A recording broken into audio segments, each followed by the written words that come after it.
Puji Tuhan, saya ucapkan Shalom. Saudara semua baik-baik, amin. Saudara semua pagi hari ini diberkati Tuhan, amin.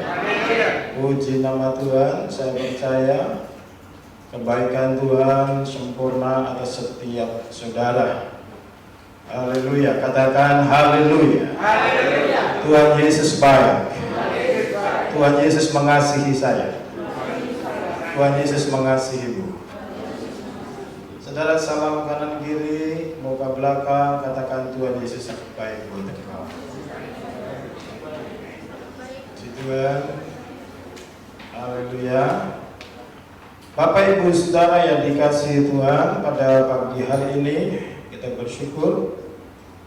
Saya percaya bahwa rancangan Tuhan dalam hidup saudara tidak ada yang gagal. Amin. Rancangan Tuhan dalam hidup saudara akan selalu digenapi. Yang percaya katakan amin. Amin. Minggu yang lalu Pak Lukas menyampaikan pesan Tuhan tentang 5 pintu berkat. Itu tertulis di Warta Jemaat, ya. The 5 door of God blessing, atau 5 pintu berkat Tuhan. Yang pertama apa saudara, pintu berkat Tuhan? Anugerah Allah. Amin. Abraham diberkati karena Abraham mendapatkan anugerah Tuhan. Yang kedua, punya karakter Kristus, yaitu rajin. Amin.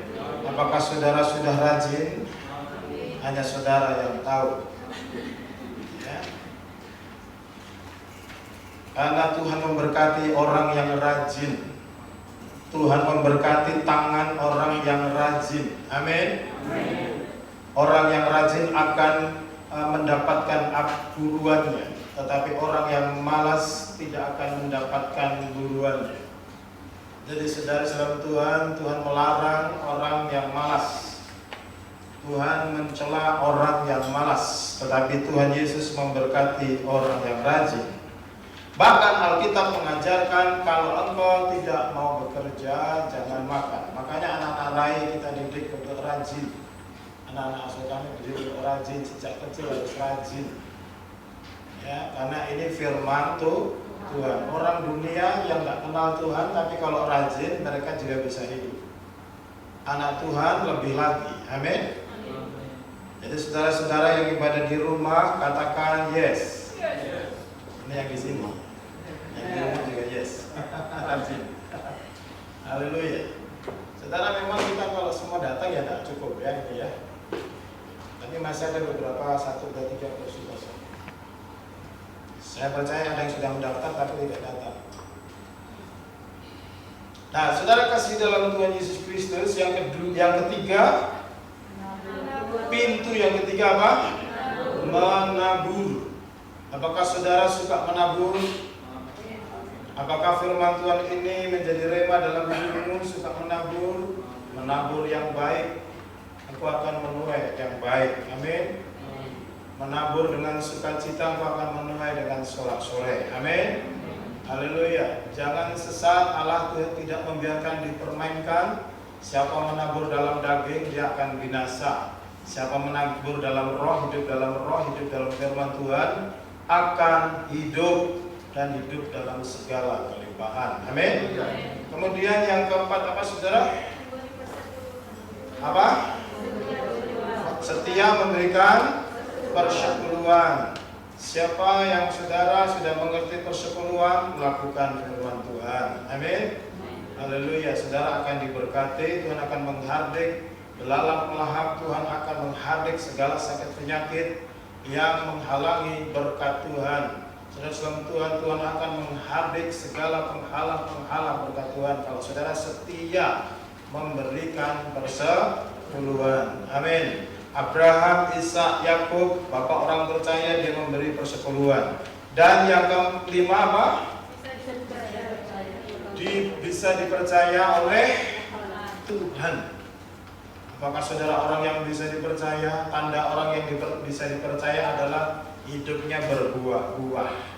hidupnya setia sama Tuhan, hidupnya selalu melakukan apa yang Tuhan kehendaki, berbuah-buah. Haleluya.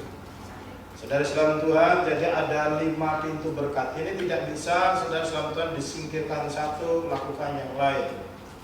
Saudara lakukan semuanya. Tuhan itu memberkati dengan 5 pintu ini. Ada salurannya. Ini rumah ini atau gedung ini ada 2 pintu untuk ruangan ini. Pintu belakang, saya pintu depan. Ya, rumah saudara ada pintunya. Apakah ada saudara yang punya rumah tidak ada pintunya? Itu rumah burung. Burung saja ada pintunya. Jendela, ya. Apalagi rumah Tuhan ada pintunya. Rumah berkat, the blessing, the house of blessing itu ada pintunya. Amin. Ada salurannya.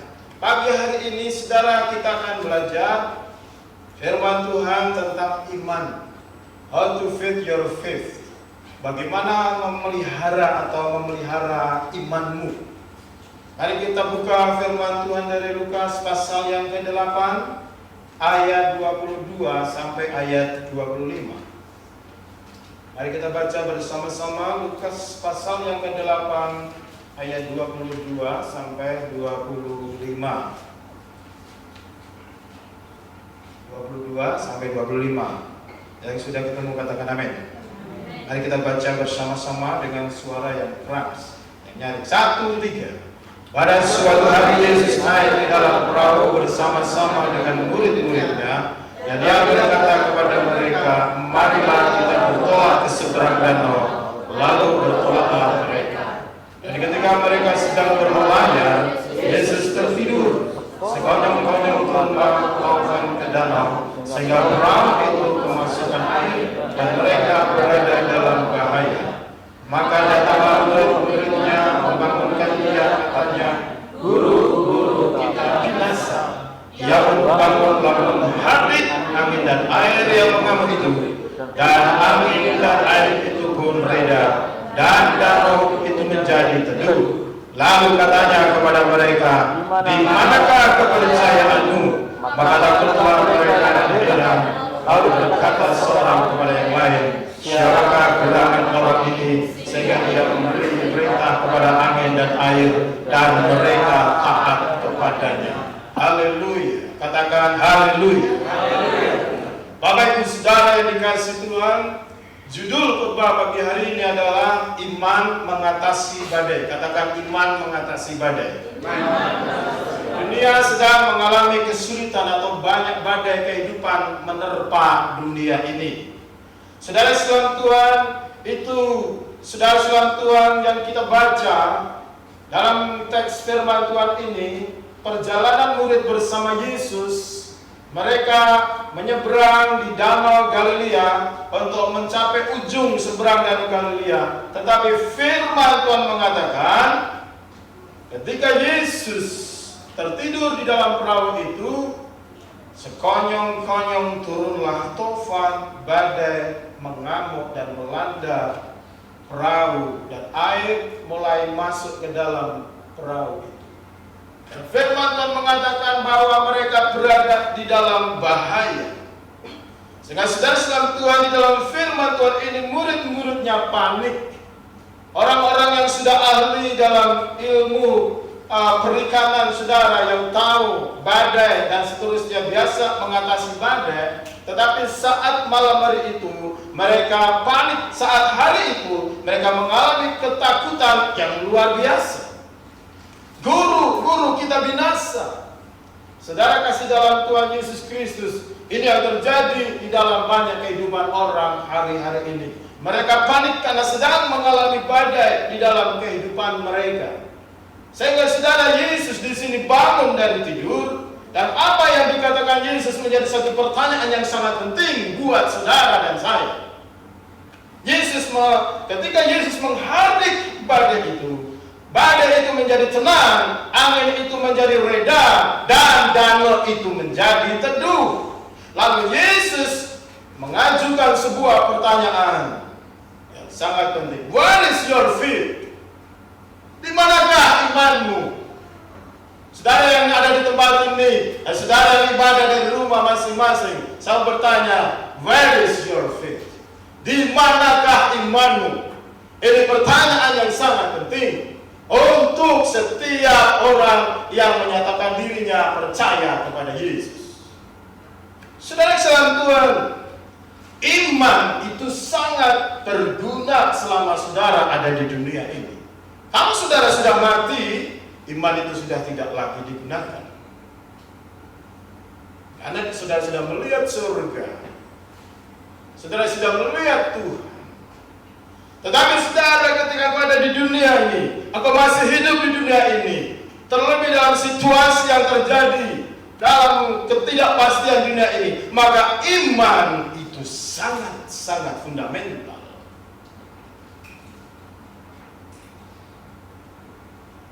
Iman bermanfaat dalam situasi biasa-biasa saja, atau situasi trouble atau kesulitan yang amat sangat dalam hidup. Murid-murid ini sedang mengalami kesulitan yang luar biasa, bahkan nyawanya terancam.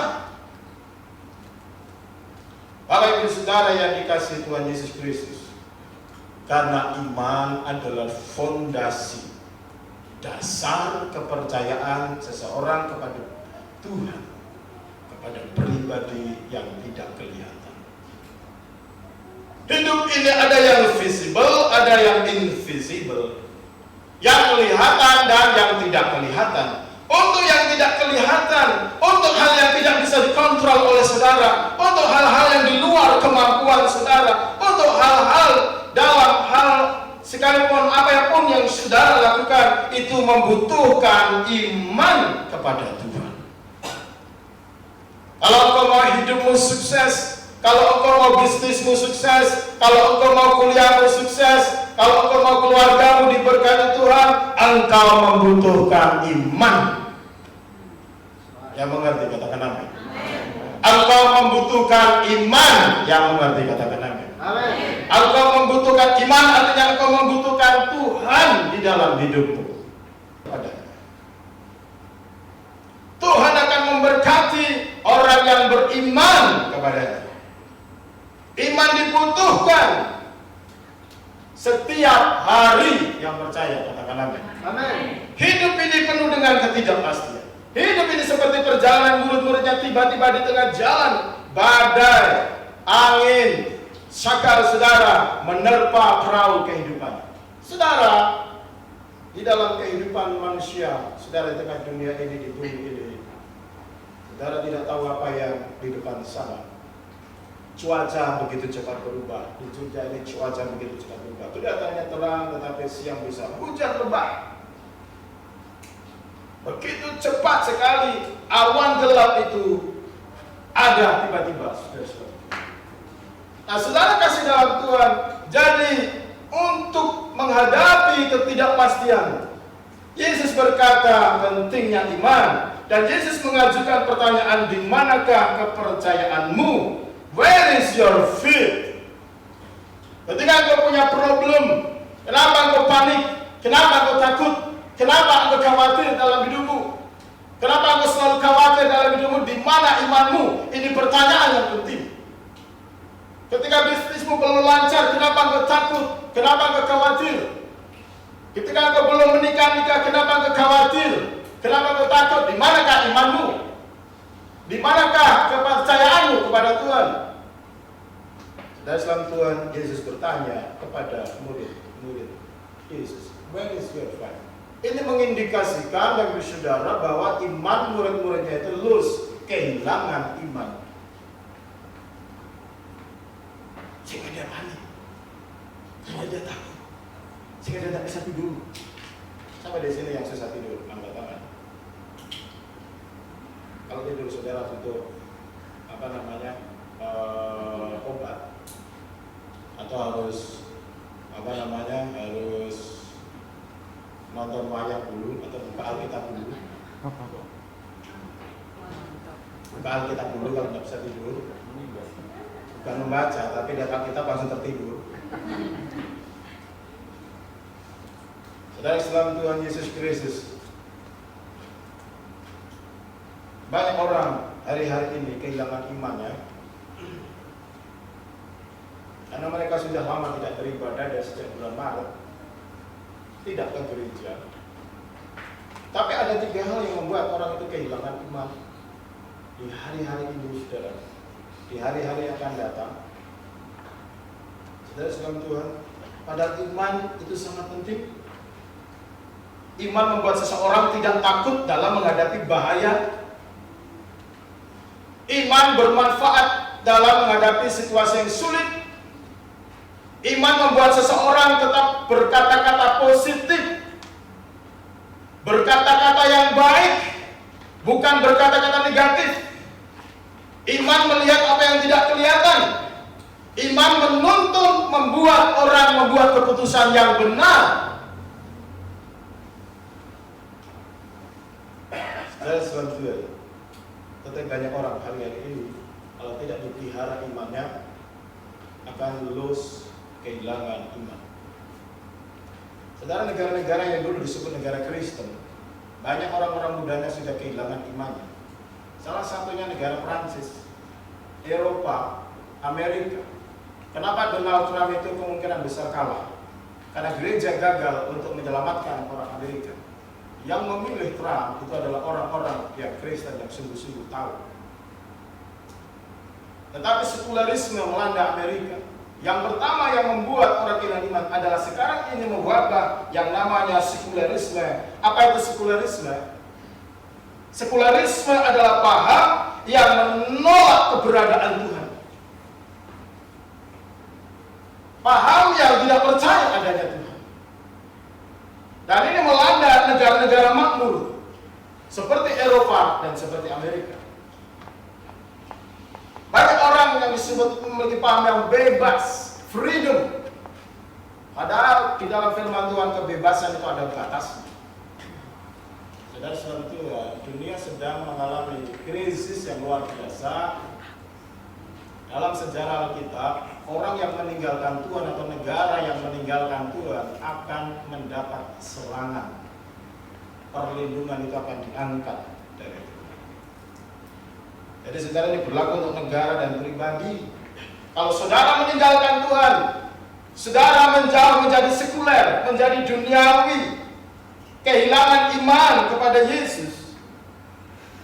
Karena sering kali saudara nonton internet dengan segala tawaran-tawarannya yang tidak mengajarkan kebenaran firman Tuhan, yang menghina Yesus. Kalau bicara penghinaan saudara, Yesus itu di negara Eropa itu dihina habis-habisan. Yesus dilukis, bahkan lukisannya adalah pornografi. Itu di Belanda, itu di negara-negara Eropa. Bahkan Yesus disebut katanya kawin dengan perempuan yang lain yang namanya yang dirasuk 7 roh jahat, Maria Magdalena atau siapa ya, itu wanita yang dirasuk roh jahat. Itu saudara dihina. Saudara Islam Tuhan, Yesus diurapi dengan rambutnya oleh Maria, tapi dalam lukisan itu saudara, Yesus tidak diurapi dengan rambutnya, tetapi gambarnya adalah pornografi. Saudara, ini penghinaan kalau itu orang Kristen. Saudara yang tidak mengerti ajaran Yesus, dia akan marah. Tapi Yesus sering dihina. Bahkan waktu hidupnya Yesus juga dinudai, dan dia tidak membalas yang jahat dengan jahat. Nah, sekarang saudara, banyak negara yang dulu mengirim misionaris, mereka meninggalkan Yesus karena sekularisme, karena kekayaan, karena uang. Saudara, hidupnya sudah melimpah-limpah mereka, sehingga merasa tidak butuh Tuhan. Saudara, sekarang juga melanda di mana-mana karena internet, karena teknologi informasi, saudara, sehingga orang menjadi tidak lagi percaya kepada Tuhan. Ini bahaya daripada sekularisme. Itu saudara sekalian Tuhan. Sekularisme adalah paham yang dipromosikan melalui film-film, melalui internet, melalui iklan-iklan, saudara, dan sebagainya. Anak-anak muda yang tidak suka beribadah kepada Tuhan, itu tandanya mereka sudah keracunan sekularisme dan tidak percaya kepada Tuhan. bahkan malas-malasan. Tidak ada gairah berdoa, tidak ada gairah baca Alkitab. Mereka lebih baik bergairah baca novel, lebih bergairah baca cerita-cerita dongeng-dongeng yang tua, lebih bersemangat kalau lihat sinetron, lebih senang kalau nonton film di 21, saudara-saudara tua. Tetapi ketika membaca Alkitab, ngorok, saudara. Tidur di gereja, pikiran kok tidak selesai-selesai ya khotbahnya ya. Ini kok lama banget. Udah mikirnya jam berapa ini? Udah pulang, saya sebentar lagi mau futsal, saya mau lagi mau nonton ini, mau nonton ini. Saudara, ini yang terjadi. Sehingga kalau generasi seperti ini, maka anak dan keturunannya dia akan lulus. Maka Yesus bertanya, where is your faith? Ini pertanyaan yang sangat relevan saat ini, saudara. Yang kedua, saudara, karena faktor di dalamnya dia lebih cinta dunia daripada cinta Tuhan. Banyak orang lebih cinta dunia daripada cinta Tuhan. Padahal dalam Yohanes 1, Yohanes 2, 15, 16, 17, jika kamu mengasihi dunia, maka kasih akan Bapa tidak ada di dalam dirimu. Dunia dengan segala keinginannya, keinginan daging, keinginan mata, keinginan hawa nafsu, keangkuhan hidup, itu adalah dunia. Dan dunia ini sedang lenyap. Saudara-saudara Tuhan, makanya firman Tuhan katakan, jangan mencintai dunia ini. Kalau hartamu bertambah, jangan hartamu melekat kepada dunia, kepada harta itu. Yang mengerti katakan amin. Saudara-saudara Tuhan, banyak orang yang kehilangan imannya. Bahkan masa corona ini juga banyak orang yang kehilangan imannya, lemah imannya. Dia berusaha justru mencari hiburan dari dunia. Dari Tuhan, ini akhir zaman, kedatangan Yesus sudah semakin dekat. Yang mengerti katakan amin. Dan yang ketiga yang membuat orang kehilangan iman karena masalah yang begitu banyak, karena sudah Tuhan persoalan-persoalan hidup yang mendera banyak orang. Kesibukan-kesibukan itu membuat orang bisa lose iman, bisa kecewa sama Tuhan kalau tidak sungguh-sungguh dengan Tuhan. Sehingga orang mudah sekali menjadi lemah imannya. Orang tidak exercise imannya, tidak menerapkan iman di dalam kehidupannya. Tetapi lebih banyak orang menjadi kecewa karena persoalan-persoalan yang dihadapi. Masalah ekonomi, masalah anak. Dari Tuhan 4 minggu yang lalu, ada seorang bapak yang curhat kepada saya sharing tentang anak tunggalnya, saudara. Dia punya anak laki-laki hanya satu, ibu kandungnya sudah meninggal, dia menikah lagi, saudara. Tetapi saudara, dia sangat kecewa kepada anaknya ini, seorang laki-laki yang dia besarkan, yang dia bimbing, bina, sudah Tuhan diharapkan dia bisa menikah baik-baik, bisa menyenangkan orang tuanya, membanggakan orang tuanya. Apa yang terjadi? Anak satu-satunya bukan nikah baik-baik dengan saudara yang seiman. Langsung kepada ibunya, ibu, saya mau menyeberang iman saya. Padahal sejak kecil sudah ikut percaya sama Tuhan. Dan bukan hanya nyeberang, saudara, dan nikah. Dia juga menikah bukan dengan perawan, bukan anak yang belum menikah, tetapi dia nikah dengan janda satu anak. 2 anak, saudara. Sudah beda iman, nikah sama janda yang 2 anak. Jadi dia kalah 3 set, saudara. Beda iman, ya, janda, dan dia bujangan. Dia bisa dapat yang lebih baik sebenarnya. Kemudian yang kedua sudah punya 2 anak. Ini bapaknya pusing keliling sejak bulan Januari karena itu kejadian. Saudara, dia stres. Pasang di statusnya, saudara, dia merokok. Akhirnya saya tanya, Pak, saya pusing sekali. dia sudah berdoa ke sana kemari, minta nasihat ke sana kemari.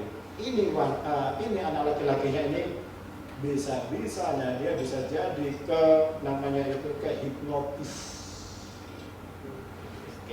Karena imannya lemah. Hei anak-anak muda yang belum menikah, hati-hati kalau imanmu lemah dihipnotis nanti. Kuntilanak seraya bidadari nanti.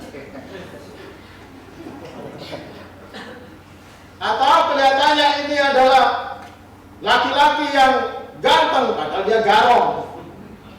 Hati-hati loh saudara. Ya, sadar.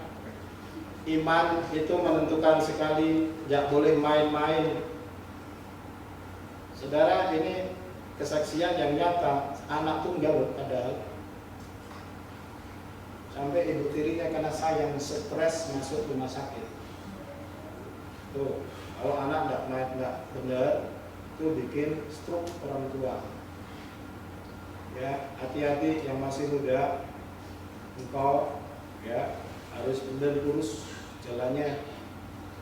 Nanti bikin orang tua mati muda. Ya, nih. Saudara, tetapi kita punya contoh dalam perjanjian lama yang namanya Daud.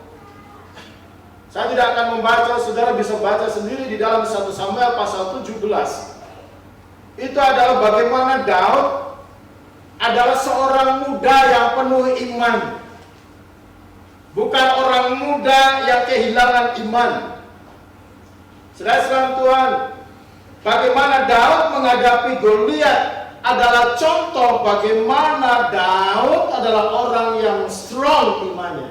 Di masa-masa Israel sedang mengalami kesulitan, Israel menghadapi krisis, saudara, Tuhan membangkitkan seorang muda yang bernama Daud dan dia mengalahkan raksasa. Saudara, dalam hidup ini engkau bukan hanya menghadapi badai, tetapi engkau juga menghadapi raksasa-raksasa di dalam hidupmu. Ketidakmungkinan dalam hidupmu. Ini membutuhkan iman yang mengerti, katakan amin. Ini membutuhkan yang namanya strong faith dalam hidupmu. Saudara, Daud secara hitung-hitungan matematika, saudara, Daud adalah orang yang tidak pengalaman dalam perang. Dia hanyalah seorang penggembala domba. Dia badannya lebih kecil daripada kakak-kakaknya yang tinggi besar, seorang tentara yang terlatih. Dia tidak punya pengalaman perang, saudara. Tidak punya senjata untuk melawan Goliat, saudara. Tetapi saudara Tuhan, ketika Israel mengalami peperangan dengan Filistin, dan di situ muncul raksasa yang namanya Goliat, tingginya kurang lebih 6 kaki. Saudara Tuhan, orang tinggi sekali, badannya besar. Saudara Tuhan, orang Israel semua gemetar, termasuk Saul takut luar biasa. Dari Tuhan, semua orang Israel menghadapi yang namanya ketakutan, terjepit dan dihina terus-menerus. Dari pagi sampai malam, di mana Allahmu? Siapa yang berani melawan aku? Semua ketakutan karena giant raksasa sudah menghadapi yang namanya raksasa. Banyak orang-orang Kristen yang karena lemah imannya tidak bisa berbuat apa-apa, tidak bisa mengubah dirinya sendiri, tidak bisa mengubah keluarganya, tidak bisa mengatasi raksasa dalam dirinya. Sudah salam Tuhan. Padahal Yesus ada dalam hidupnya, Alkitab terpampang dengan jelas. Sudah salam Tuhan. Tetapi orang Kristen banyak yang tidak mempelajari firman Tuhan, banyak yang tidak menerapkan firman Tuhan, sehingga saudara imannya menjadi lemah. Beda dengan Daud, saudara sekalian. Kenapa Daud bisa mengalahkan raksasa? Saudara sekalian Tuhan, karena Daud orang yang beriman kepada Tuhan, yang mengerti kita. Saudara sekalian Tuhan, apa tanda Daud orang beriman? Saudara, saya akan mengutip beberapa ayat. Di dalam yang pertama, Daud memiliki iman yang kuat kepada Tuhan. Lihat dari perkataan Daud dalam 1 Samuel pasal 17 ayat yang ke-37. Mari kita baca bersama-sama. Saudara pasti sudah dengar, sudah tahu cerita ini karena cerita dari sejak sekolah minggu.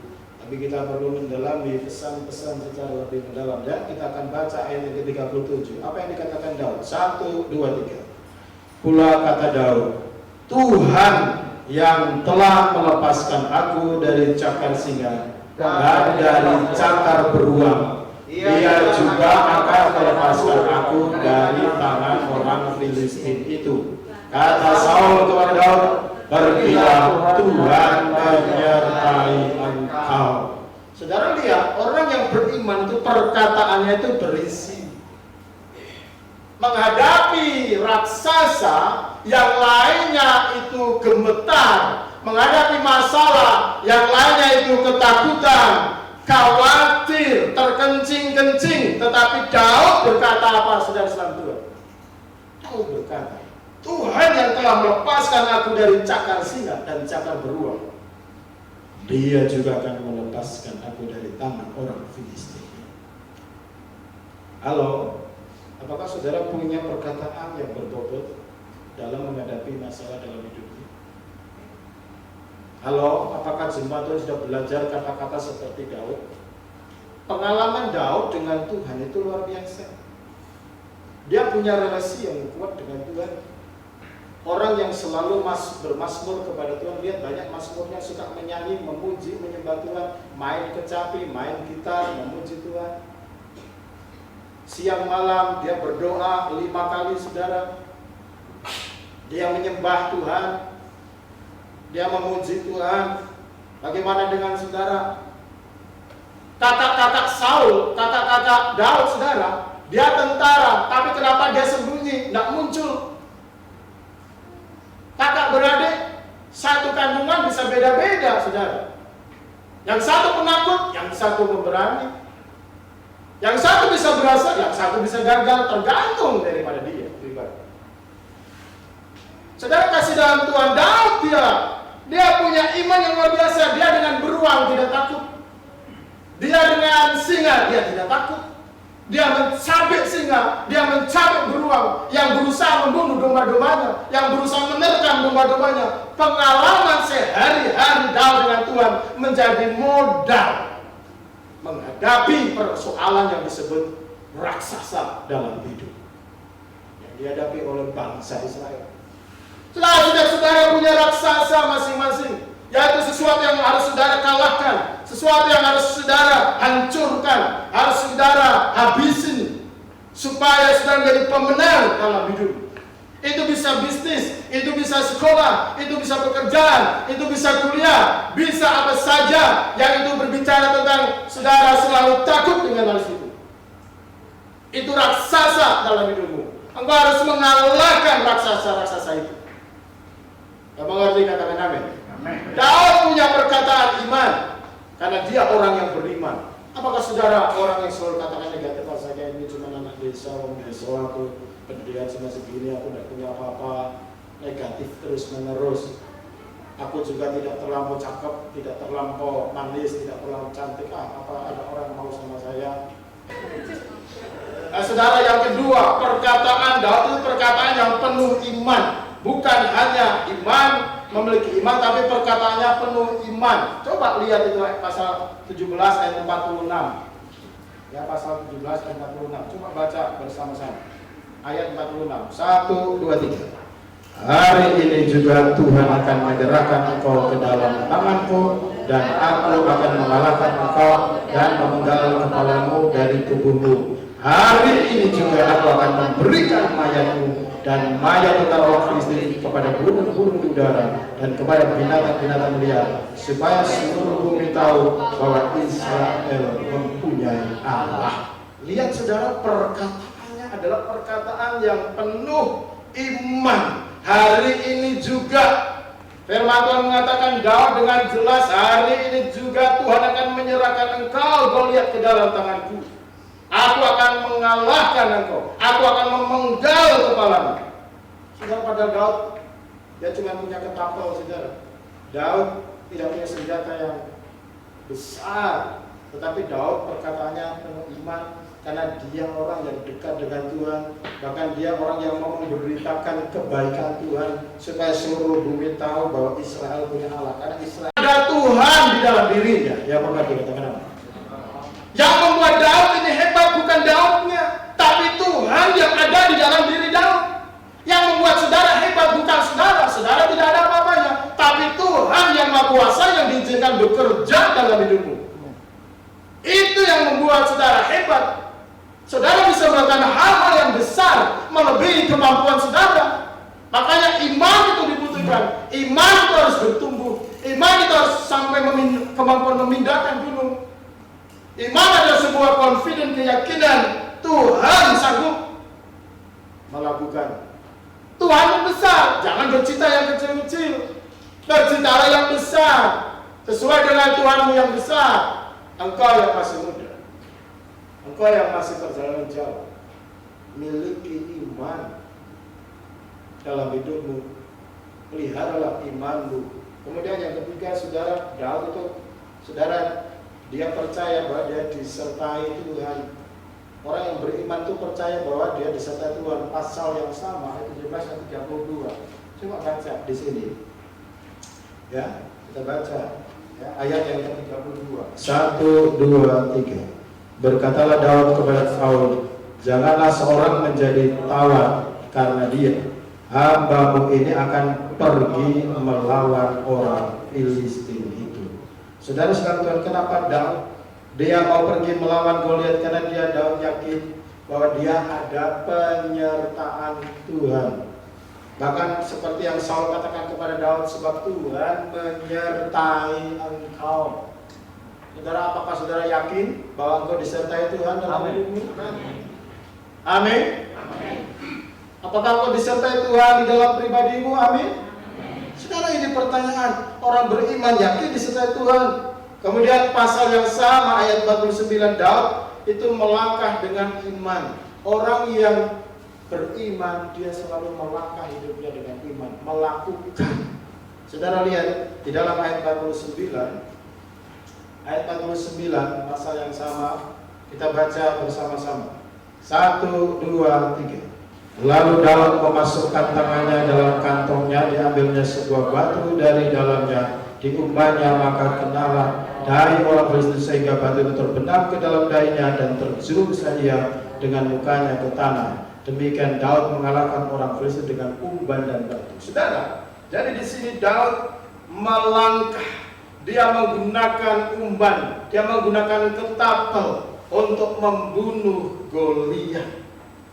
Iman itu melangkah dengan apa yang dimilikinya, apa yang Tuhan berikan yang ada padanya. Dia disuruh memakai pasukan pakaian perang dari Saul, tetapi tidak matching. Karena itu bukan pakaiannya dia. Saudara, jangan ingin seperti orang lain. Jangan ingin memiliki yang pakai oleh apa yang dimiliki orang lain, itu tidak matching. Kalau engkau apa yang Tuhan berikan padamu, itu yang digunakan. Yang mengerti katakan apa? Apa yang Tuhan berikan kepadamu, itu yang dipakai untuk menghancurkan musuh, untuk meraih masa depan. Yang mengerti katakan apa? Seperti Daud, dia menggunakan ketapel. Batunya diarahkan pas tepat karena Tuhan yang mengarahkan batu itu, mengendalikan batu itu pas sampai di dahinya, saudara-saudara, di sela-sela ketopong daripada Goliat. Jadi Tuhanlah yang memampukan. Saudara, ini ciri orang yang beriman. Saudara, saya akan berikan 3 hal. Bagaimana saudara bisa merawat imanmu di tengah-tengah kesulitan. Ya. Bagaimana engkau bisa memiliki iman seperti Daud? How to feed your faith. Jadi bagaimana tuh engkau memberi makan kepada imanmu? Kami belajar beternak sapi. Kami belajar cara memberi makannya. Tidak hanya rumput, tapi ada cara makan lain supaya dia besar dan gemuk. Sekarang untuk merawat imanmu bagaimana dari saudara? Memberi makan kepada imanmu supaya imanmu jangan kecil terus-menerus. Supaya imanmu menjadi gede, menjadi besar. Yang pertama bagi saudara, harus memiliki kedisiplinan rohani, membangun hubungan pribadi dengan Tuhan. Itu yang pertama untuk merawat iman. Apa saudara? Memiliki kedisiplinan rohani, membangun hubungan pribadi dengan Tuhan. Mazmur pasal 5 ayat yang ketiga, coba. Daud dia menyampaikan satu mazmurnya, Mazmur pasal yang ke-5 ayat yang ketiga.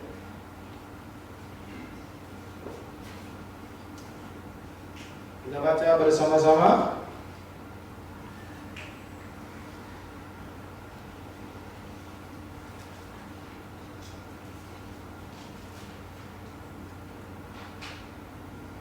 Kita baca ayat yang keempat maksudnya ya, bagian ayat yang keempat. 1, 2, 3. Tuhan, pada waktu pagi Engkau mendengar seruanku, pada waktu pagi aku mengatur persembahan bagimu, dan aku menunggu-nunggu.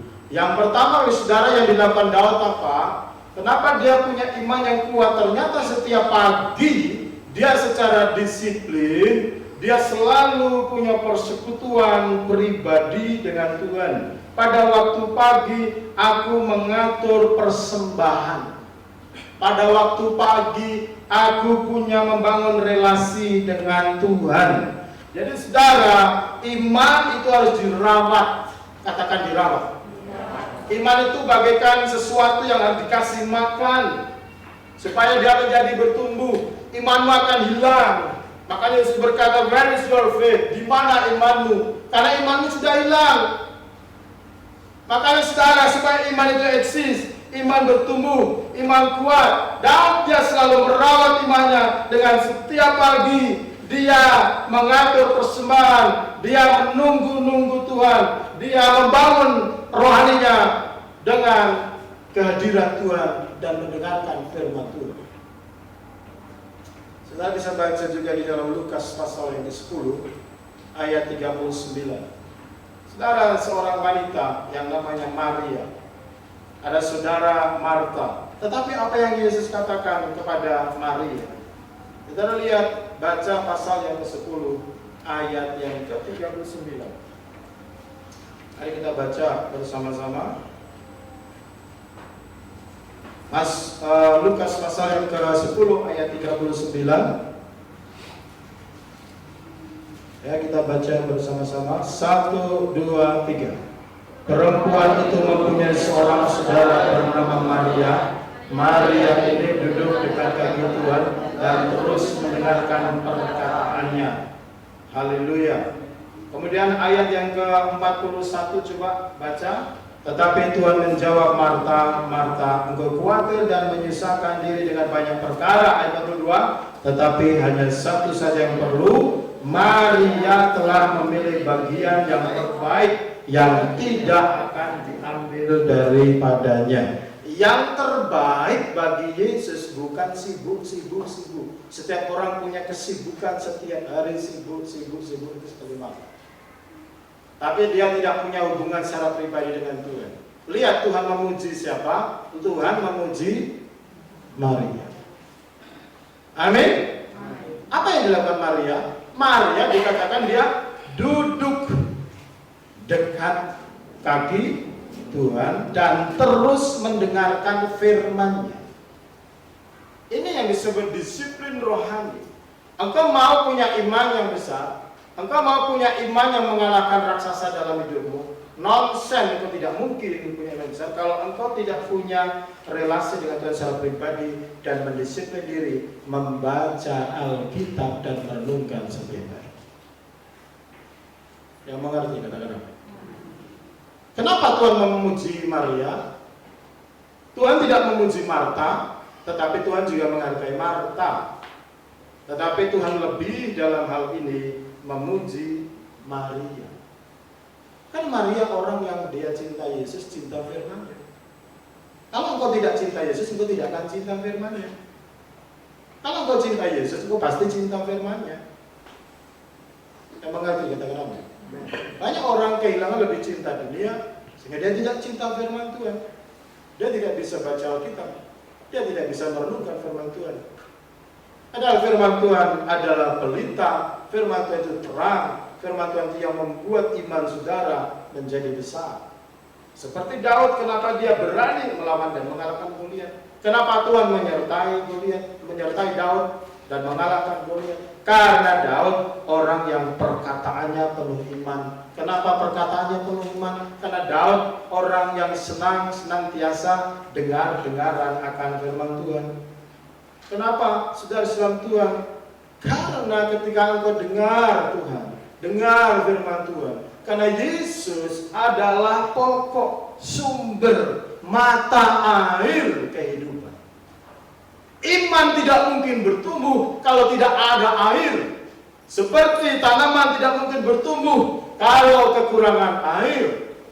Banyak orang yang kekeringan hidupnya, banyak orang yang gersang dan lari kepada hal-hal yang dunia karena tidak menyerap air kehidupan, yaitu Yesus.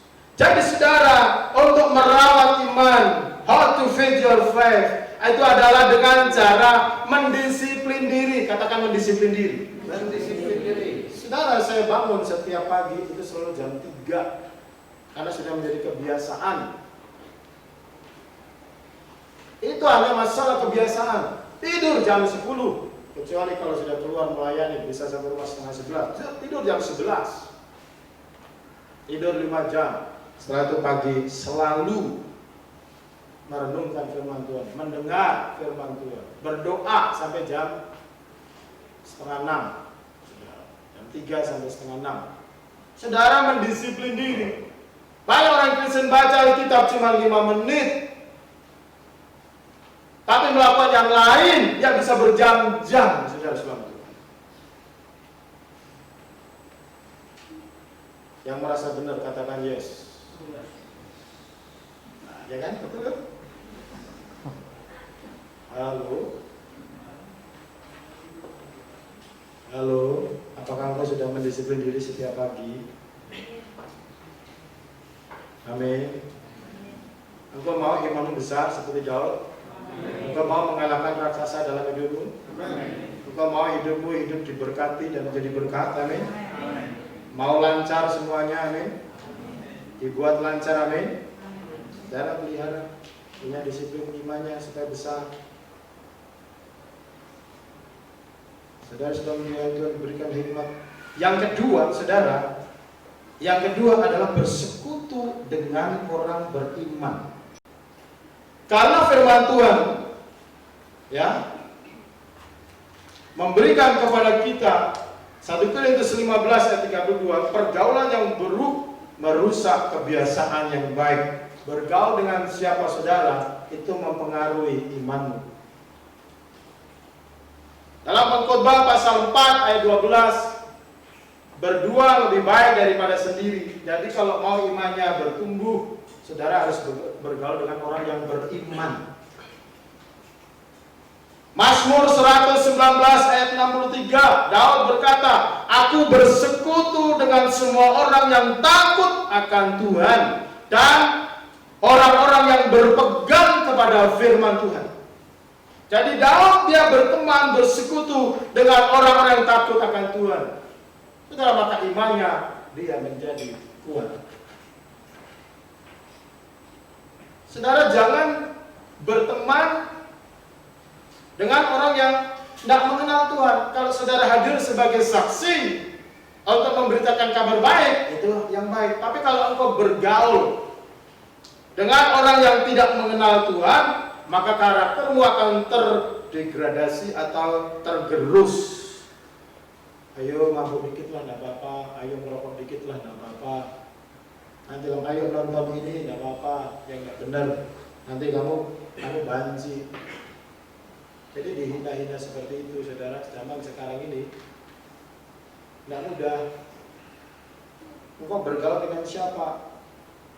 Itu kunci untuk imanmu. Imanmu. Kenapa tadi yang saya saksikan, saudara, bapak yang kehilangan anaknya ini, dia sampai menikah menyeberang. Sejak kecil dia juga ke gereja, tapi setelah itu dia tidak dirawat imannya.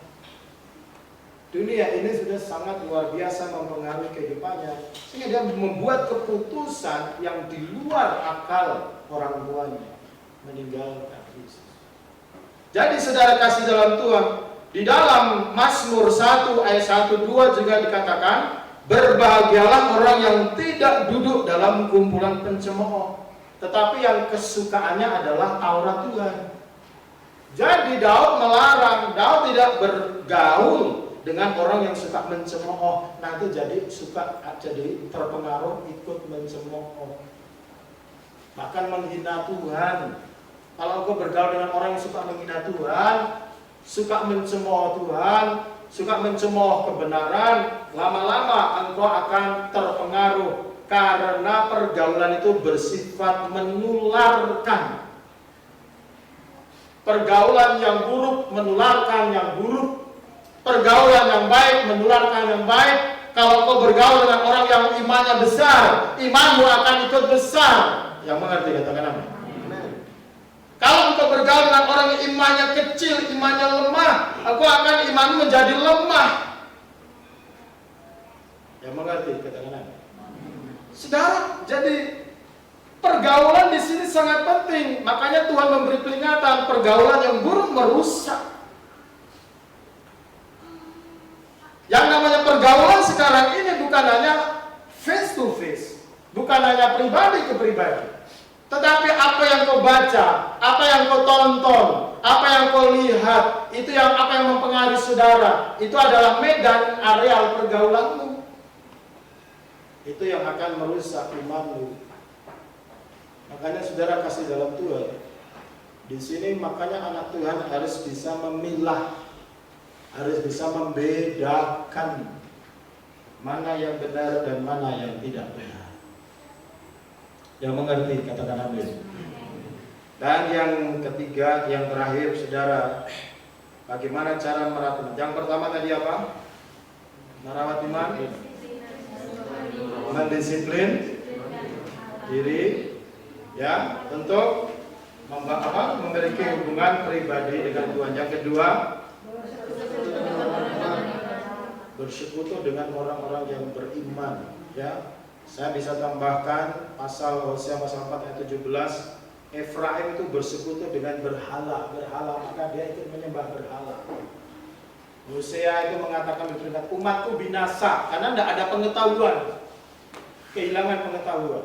Jadi saudara, anak Tuhan harus pintar. Katakan anak Tuhan harus pintar. Anak Tuhan tidak boleh bodoh dan tidak boleh dibodoh-bodohi. Anak Tuhan harus mengerti kehendak Allah. Jangan otaknya mandek, jangan hatinya mandek. Harus bertumbuh dalam firman, mengenal firman dan menerapkan prinsip firman Tuhan. Karena umat Tuhan itu binasa karena kehilangan pengetahuan, tidak ada pengetahuan. Saudara bergaul dengan siapa? Bergaul dengan orang yang pintar kalau saudara mau pintar. Bergaul dengan orang yang beriman kalau saudara mau imanmu bertumbuh. Saudara, kalau saudara bergaul dengan orang yang di bawah saudara, karena saudara melayani supaya mengangkat dia. Tapi kalau saudara bergaul hanya berteman dan akhirnya sekedar berteman, saudara akan menjadi ikut turun, ikut bodoh. Kalau engkau bergaul dengan orang yang bodoh, salam kanan kiri, kita semua, kalian semua bukan orang bodoh, tapi orang yang pintar. Amin. Amin. Yang ketiga saudara, masalah besar diizinkan supaya belajar percaya kepada Tuhan. Jadi saudara, yang ketiga ini mengizinkan masalah besar itu terjadi dalam hidupmu, karena itu untuk mengajar orang untuk percaya sama Tuhan. Yohanes pasal 11 ayat 15, ya saudara baca di sini apa yang Yesus katakan. Jadi Tuhan merawat iman saudara kadang-kadang melalui masalah. Diizinkan merawat imanmu melalui masalah. Masalah itu memberi makan kepada iman. Jadi bukan hanya firman saja, saudara. Masalah itu sendiri membuat orang yang cinta Yesus, imannya akan bertumbuh menjadi semakin besar kepada Tuhan. Yang percaya katakan amin. Amin. Coba baca di dalam Yohanes 11 ayat yang ke-15. Ya, kita baca bersama-sama. Yohanes 11 ayat yang ke-15. Kita baca bersama-sama 1-3. Tetapi syukurlah aku tidak hadir pada waktu itu, sebab demikian lebih baik bagimu supaya aku dapat belajar percaya. Makanya kita pergi sekarang kepadanya. Saudara yang dikasih Tuhan, Yesus bisa menyembuhkan Lazarus, bisa tidak saudara? Bisa. Tapi Yesus izinkan keluarga itu mengalami malapetaka sampai Lazarus meninggal. Itu masalah yang besar. Tetapi Yesus berkata, syukur karena aku tidak hadir supaya kamu belajar percaya. Sama seperti yang dialami murid-murid, yaitu mengalami badai. Tidak ada orang yang mau badai. Siapa di sini yang mau badai? Tapi tak kasih tahu, badai itu bisa datang kepada siapa saja. Kan itu bersifat alam, karena itu bersifat natural. Dunia ini tidak ada yang firm, tidak ada yang pasti. Masalah bisa datang kepada siapa saja, ya, entah orang benar, apalagi orang yang jahat. Kalau orang jahat itu pasti mengundang masalah. Orang yang benar itu bisa diizinkan mengalami masalah sama Tuhan. Tapi itu untuk menguji, memelihara, membesarkan iman. Yesus berkata supaya kamu belajar percaya. Kalau hidupmu mulus-mulus saja, kalau hidupmu itu tenang-tenang saja, orang yang tenang bisa tenggelam. Kalau engkau berenang, engkau harus bergerak. Siapa yang suka renang di sini? Kalau engkau berenang, engkau harus move, selalu menggerakkan. Kalau engkau naik sepeda, engkau harus selalu menggerakkan itu kaki saudara kanan kiri. Coba berhenti, pasti ambruk. Coba engkau berhenti menggerakkan kaki dan tangan waktu berenang, pasti tenggelam. Anak-anak Tuhan harus move, imannya harus selalu bergerak kepada Tuhan. Yesus izinkan masalah besar terjadi untuk menguji iman, untuk menaikkan imanmu. Apakah engkau bergantung kepada Tuhan atau bergantung kepada kepintaranmu sendiri, atau bergantung kepada pengalamanmu sendiri? Kalau engkau bergantung kepada Tuhan, maka imanmu menjadi naik ketika engkau sedang menghadapi badai. Engkau semakin taat, engkau semakin menyadari kehadiran Tuhan, engkau semakin bergantung sama Tuhan, engkau berdoa kepada Tuhan, dan engkau tidak takut, bahkan menghardik badai itu, menghardik masalah itu. Yang mengerti katakan amin. Bukan kalah dengan masalah, bukan tenggelam di tengah masalah, bukan putus asa di tengah-tengah masalah, tetapi dia berkata di dalam imannya seperti Daud, Tuhan akan menyerahkan engkau. Amin, saudara. Apakah engkau orang Kristen yang imannya besar? Hanya engkau sendiri yang tahu. Karena praktek kehidupan itu yang akan membuktikan buah-buah dalam hidupmu, buah-buah di dalam kehidupanmu. Saudara, Yakobus pasal 1 ayat 2 sampai 3 dikatakan, anggaplah sebagai kebahagiaan jika engkau jatuh dalam berbagai pencobaan. Kok malah senang? Siapa yang senang punya masalah? Tidak ada. Tapi Yakobus menulis ini untuk apa? Ketika masalah datang, engkau menjadi semakin tekun, engkau akan menjadi semakin percaya sama Tuhan. Karena iman diuji menghasilkan yang namanya ketekunan dan bisa memindahkan gunung masalah. Saudara sedang Tuhan, apa yang saat ini sedang kau hadapi dalam hidup? Persoalan apa, gunung masalah apa, raksasa apa, saudara, ketidakmungkinan seperti apa. Itulah yang saudara harus hadapi melalui firman Tuhan. Apakah engkau orang yang memerawat imanmu atau orang yang luweh-luweh dengan iman? Tuhan memberikan arahan. Yang pertama, disiplin rohani, punya membangun hubungan pribadi dengan Tuhan. Saudara, anak-anak rai itu didisiplin rohani. Tapi ketika sudah lulus dari rai, apakah dia mempraktekkan habit yang baik itu? Tergantung dia. Kalau dia setia, dia akan pasti diberkati. Yang kedua apa saudara? Bersekutu dengan saudara seiman, kumpul-kumpul dengan saudara seiman. Amin. Amin. Berdiskusi, menggali firman Tuhan, belajar, sharing. Yang ketiga, mengizinkan masalah terjadi dalam hidupmu karena belajar percaya. Karena Tuhan, jadi jangan menolak masalah, tapi jangan cari masalah. Amin. Jangan cari masalah, tapi masalah itu menjadi sarana untuk menguji iman, untuk membesarkan iman. Kiranya Tuhan memberkati. Tuhan Yesus memberkati saudara dan saudara memiliki iman yang besar. Amin. Haleluya. Mari semua bangkit berdiri.